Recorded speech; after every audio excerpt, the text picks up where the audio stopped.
Artist Andu'aalem Gosaa dhiyoo badhaasa Haacaaluu irratti badhaafameera. Inni qaamaan argamuu baatus bakka bu'aan isaa badhaasicha fudhateera. Andu'aalem ajjeechaa kaadhimaa isaan shakkamuun baate 3f erga hidhamee booda himata osoo irratti hin banamin wabiin gadhiifameera. Gama kaaniin maatiin kaadhimaa isaa moodel Qananii Addunyaa haqa dhabne jechuun komatu. Bilbila poolisii irraa argatan keessatti suuraawwan Qananii arganne jedhan gadhiisuu beeksisaniiru. Namoonni hojiin isaa dorgommiif dhiyaachuu hin qabu ture jedhan jiru. Kaan immoo erga hojjetee dorgomee badhaafamuu qaba jedhu. Mee yaadi keessan maali? Artist Andu'aalem Gosaa dhiyoo badhaasa Haacaaluu irratti badhaafameera.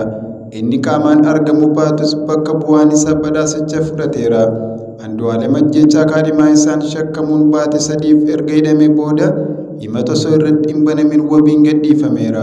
Gama kaaniin maatiin kaadhimaa isaa moodel Qananii Addunyaa haqa dhabne jechuun komatu. Bilbila poolisii irraa argatan keessatti suuraawwan Qananii arganne jedhan gadhiisuu beeksisaniiru. Namoonni hojiin isaa dorgommiif dhiyaachuu hin qabu ture jedhan jiru. Kaan immoo erga hojjetee dorgomee badhaafamuu qaba jedhu. Mee yaadi keessan maali?